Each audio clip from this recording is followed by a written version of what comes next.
Raising your kids on the land is a privilege. I can't imagine myself raising the kids anywhere else. I want them to grow up as their parents did, as their grandparents did, having the freedom to feel safe and have fun in water.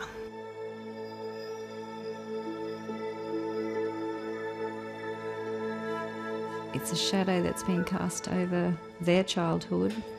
There's now just going to be that fear that, what if it happens again?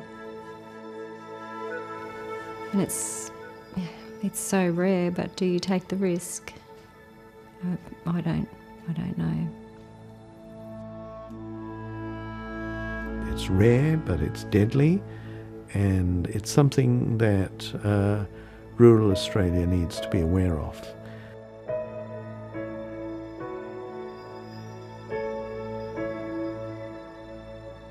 I don't want to relive that day again.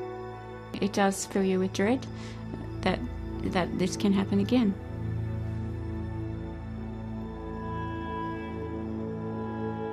One is just a fluke.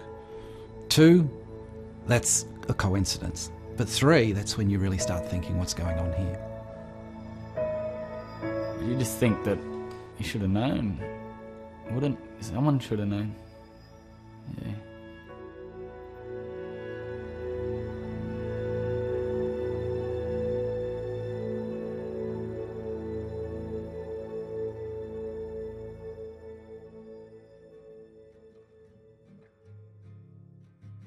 It's pretty hard to find a more remote part of Australia, in central Queensland, halfway between Townsville and Mount Isa.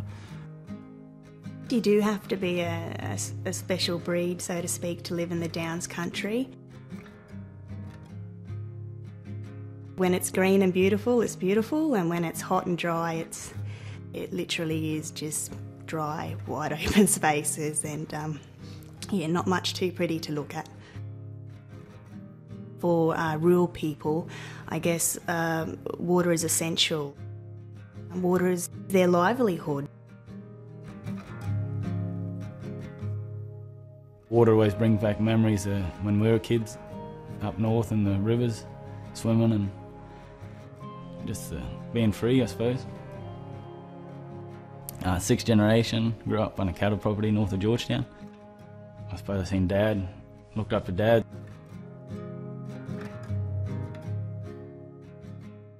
I grew up on a sheep and cattle station south of Julia Creek, swimming in dams and going water skiing down the waterhole.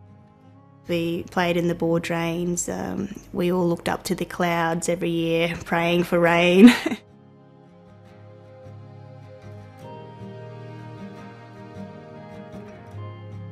I did leave the land. I really enjoyed my journalism degree.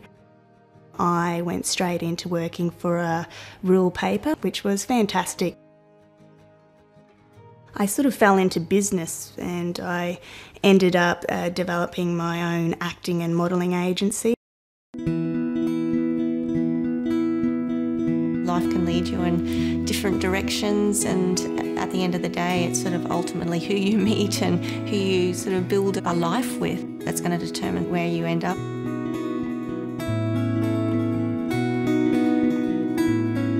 Laine and I met back in mid-2008. It was quite a chance meeting. We were just hanging out in Townsville for my high school reunion, and in swaggers this rather handsome young fella who resembled some sort of a surfer. I said, I want to marry that girl. And then I walked over to Jodi, put my arm around her and haven't let her go ever since. So I thought, wow, he's very, very confident. They were both smitten. That was it. Game over. They didn't look back.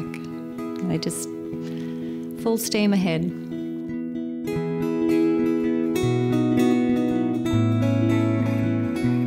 I was 20 and she was 27 when I met her. And then I dragged her back up north, I suppose.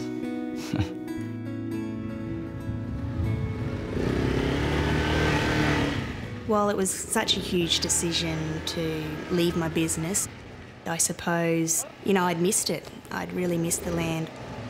And I honestly never knew how I was going to raise kids if I wasn't on the land. Jodi did come home in the family way, and it was a lovely surprise for everybody that Laine was going to be a dad. First great-grandchild. Cody Laine was born in December 2010. First child, okay, you don't know what you're getting yourself into.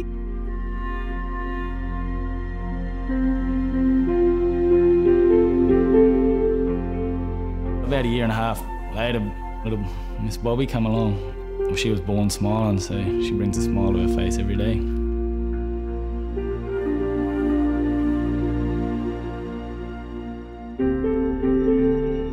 Not too long later, we had Cash. What do you think, Cody Laine? What do you think? That's your little brother. He's tiny. I was very stoked to have a little boy. Do you want to kiss your baby? 7th generation. And your belly's down now. Yeah, my belly's down a bit. Thanks for noticing. Cash, he was a cheeky little fella, but very sweet little fellow. As a personality, he was I don't know how to explain him. One of a kind. Yeah.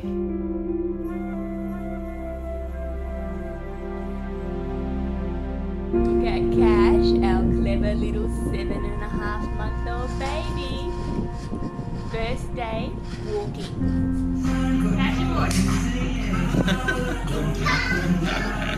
You know, he's a perfect combination of naughty and nice. A real little groover, he loved to dance.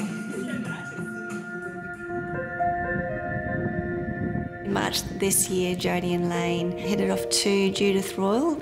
Judith Royal is a part of the Keough cattle company, and that's south of Richmond. Yeah, it was wonderful for the family.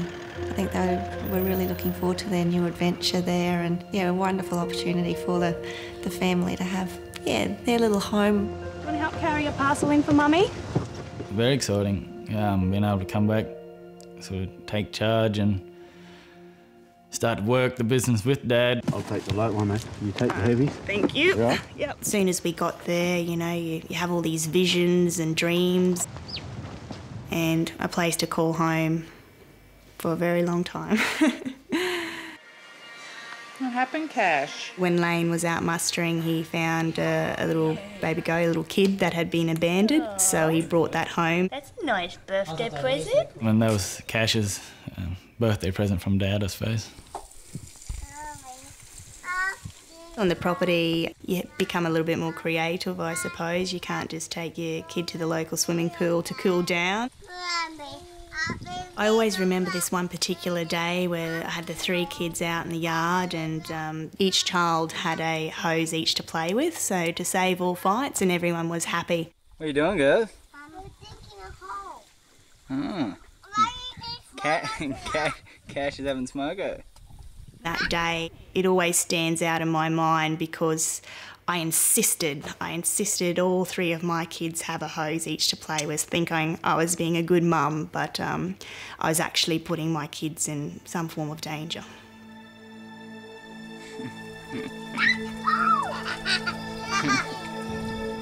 Two weeks after Cash's first birthday, that's when he became sick. During the middle of the night, I heard him crying, so I went down to the room. Soon after that, he vomited.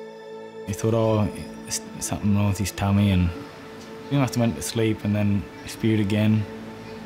I probably became more concerned when he'd wake up. He became less alert and less engaged. Laine was actually out working.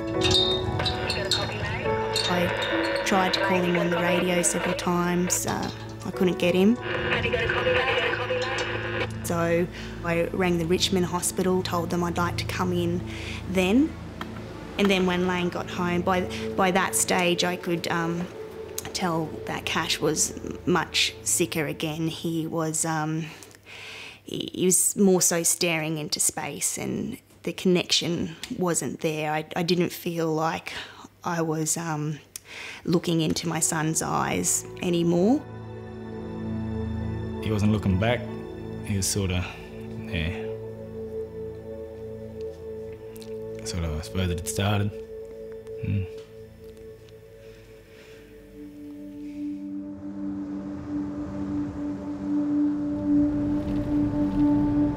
Takes about an hour and a half to get to town, and I got to the turn-off just outside of town and got a flat tyre.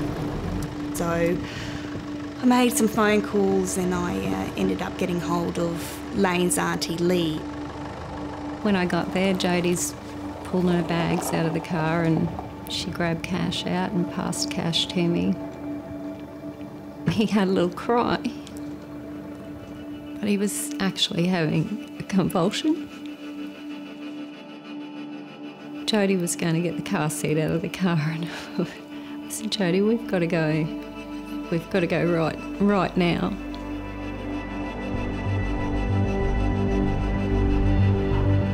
She came to the door with this floppy child.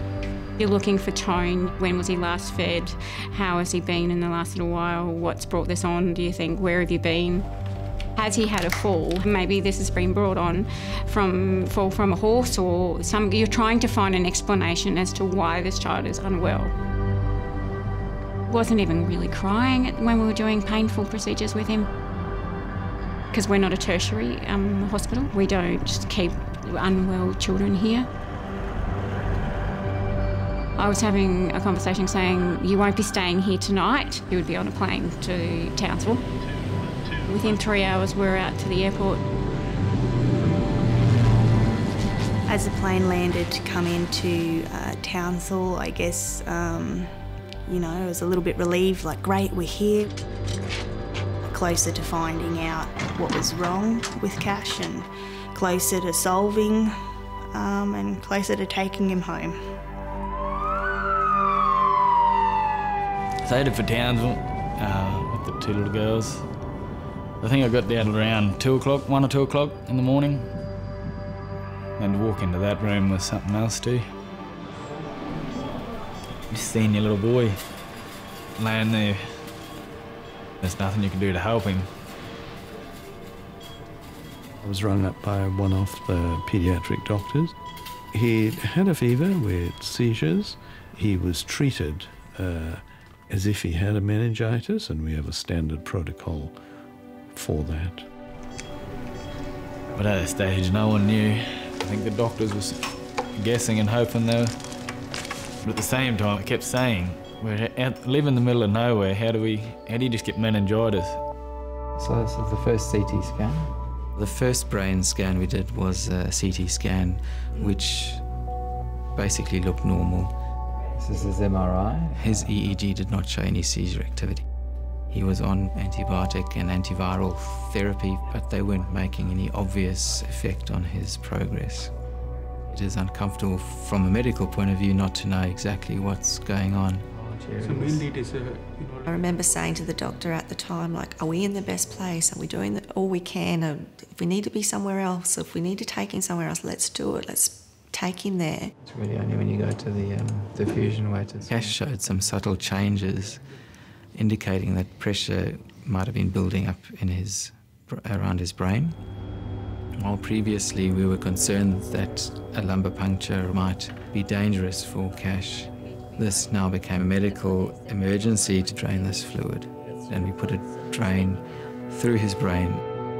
When I looked under the microscope, I saw large numbers of white blood cells, which imply inflammation around the brain, but I also saw amoebae that were moving, and this clinches the diagnosis because there is really nothing else that has that size or movement in the fluid around the brain. There it is. One of the nurses said they didn't know what it is, and I said, what is it? They said, it's something to do with water. I was quite excited, I was happy because I thought, you beauty, we got this, something out of the water. Yeah, no worries. We have a long corridor from the ICU down to the meeting room where I was meeting them, and it felt like a very long walk. Meeting a young couple and having to describe to them what is going on and what is probably going to happen to their little child is a very difficult thing and a very hard conversation to have. Nothing's bad when you're put in that little room. If it only had been meningitis, I suppose it would have been good. They discovered that he had PAM, primary amoebic meningoencephalitis, caused by Naegleria fowleri. Naegleria is a very rare infection. I had not seen this before. This particular amoeba is active in warm water. It usually gets into our brain through the nose, and it's usually a form of pressured water. That's where they are. Those little dark patches there. All through there. It causes a severe inflammation. It causes brain destruction, and we have got no immunity to this. This is an extraordinarily rare disease with a very high mortality and no proven cure. A whole lot of things cross your mind, but you sort of want to explode, I suppose. You want to, but you know that it's not going to help Cash.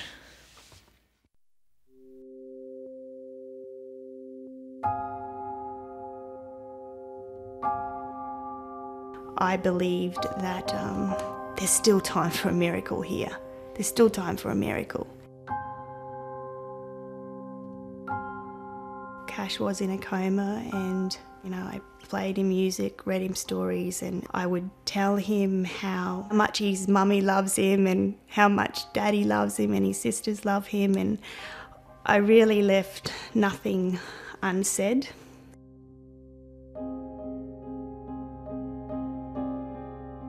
Over the next 36 hours, Cash's condition did not improve at all. His brain function ceased to be apparent. I had to explain to them that they would not be taking Cash home with them to the farm. I just, let him know that I love him, and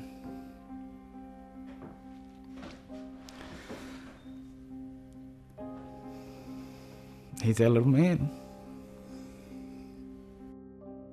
When you're holding him in your arms and they turn the life support off, that of course feels very final.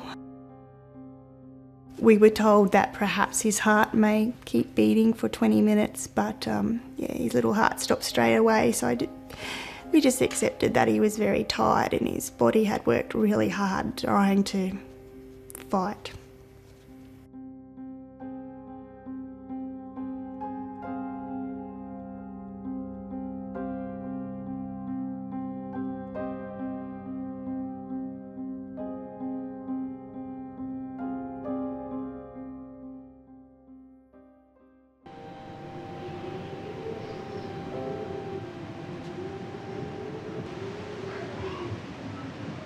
It's very hard to explain to a person that your child has died from incredible bad luck. Naegleria is a very rare disease. Worldwide, only about 300 cases have ever been described. So it's a bit like being struck by lightning. There is no explanation, there's nothing, because what the hell can you say? What the hell? I mean, there is no rhyme, there is no reason. I wasn't sure if I wanted to come home. I just didn't want to come back out here where such a terrible thing happened to such an innocent little boy. And then for me, it changed. I thought, well, theoretically, this bug is everywhere. And Judith Royal is the place that we decided to call home. I remember walking into his room and just feeling complete shivers all over my body, and I was happy with that. I was happy to be home. We did go out and send our environmental health team to the property to test the water. They actually found very large numbers of Naegleria fowleri.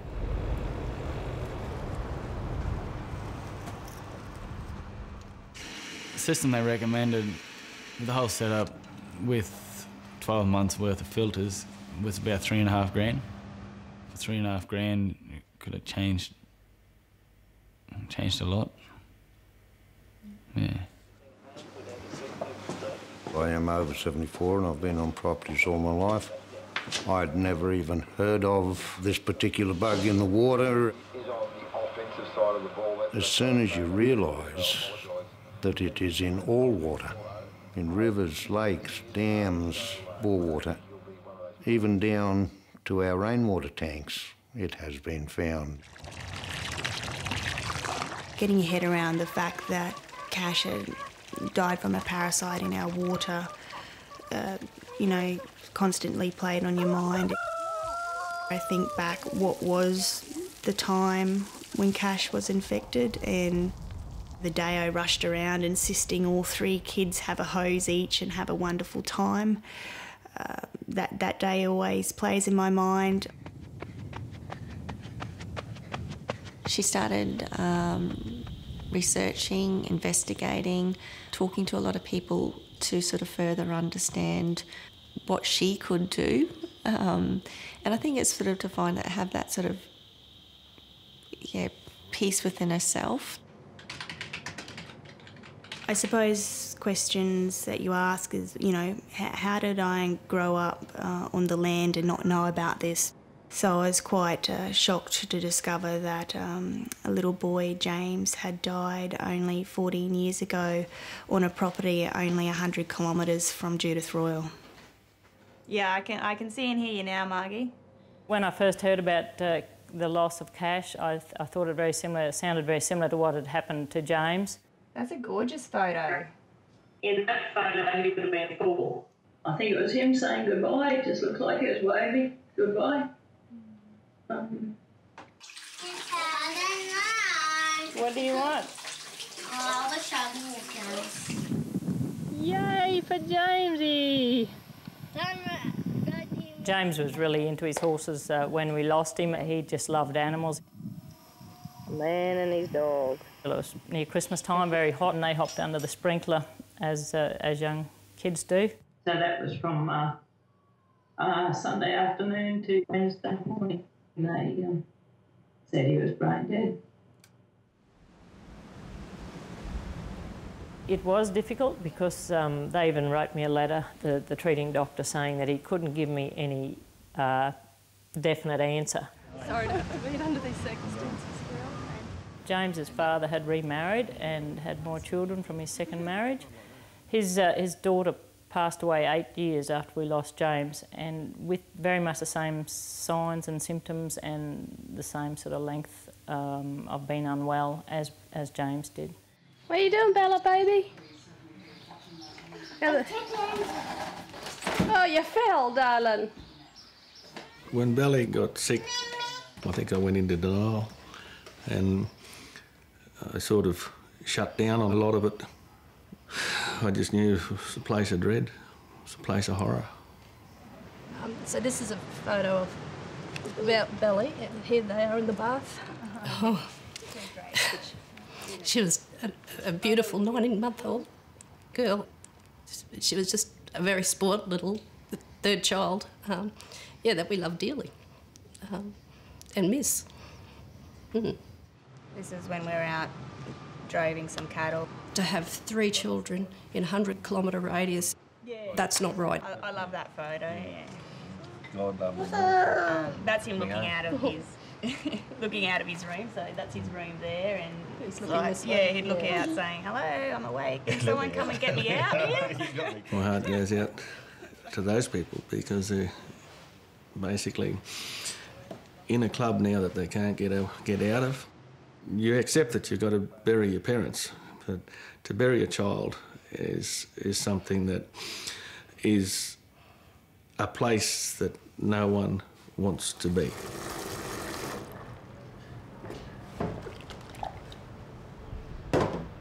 It was really nice to meet Tina and Gerald today. I just can't let this possibly take the life of another child.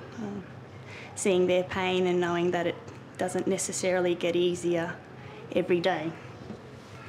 I do feel like it's up to me to try and prevent our nightmare becoming someone else's reality.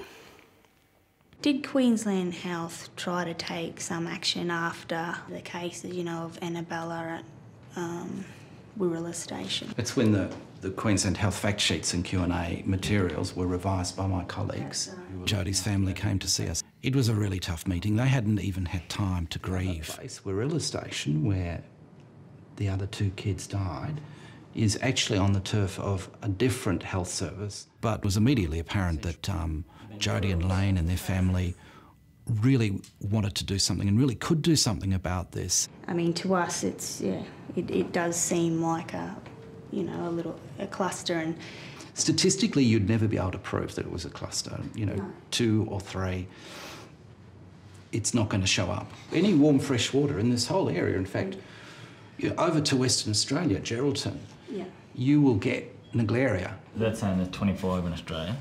It's the 25, but the problem is nobody's keeping records. Then there's not one place, it's not a nationally notifiable disease, and we also know that perhaps a majority of cases are missed. Yeah. I just want to empower people with the knowledge. I do believe it would just simply be a matter of time that someone else will lose someone they love, and statistically it's probably most likely going to be a child and a small child.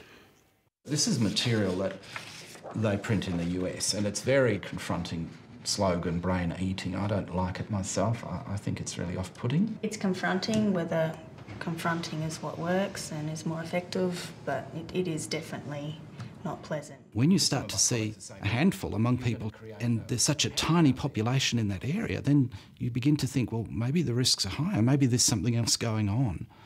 Maybe there's something we can do about it.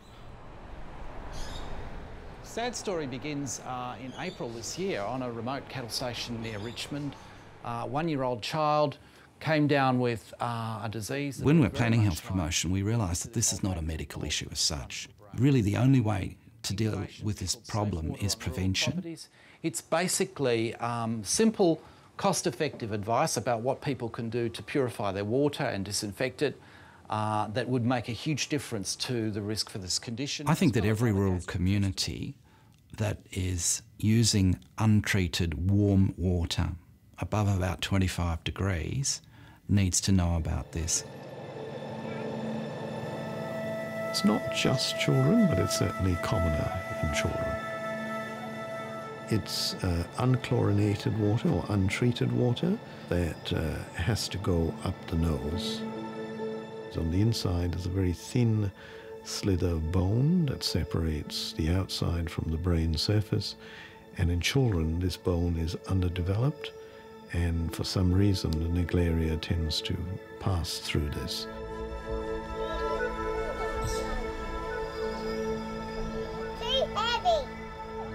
It's not to scare people, it's to inform people. Angle which way? I think, well, gee, if I had have known, I could have acted differently as well. Miss you, love you, sweet dreams, Cashy boy. That's what his special sign says. Yeah. We tried everything in our power to treat Cash. Think it looks beautiful? They are tragedies not just for the parents, but certainly for those of us who treat these children, because we see it as that somehow we have failed to bring someone back.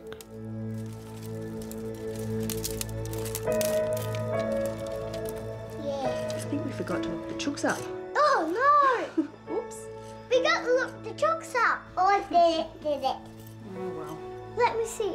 It's sort of sitting on her shoulders, well, both of our shoulders, but she really wants to get people aware. Where were we? Where's the other one? Bobby, do you want to have a go, Bob? And especially, you know, for Cash. So I owe it to him to let people know. Girls, can you see the moon? Up there. Oh, it's a half moon. Cash is up there. And Cashy boy's up on the moon. Yes, that means he's still here. Yeah. What? In the sky. You had enough marshmallows, you want more? What do you want? Do you want another one? Got more, Bobby? No? I've had enough too.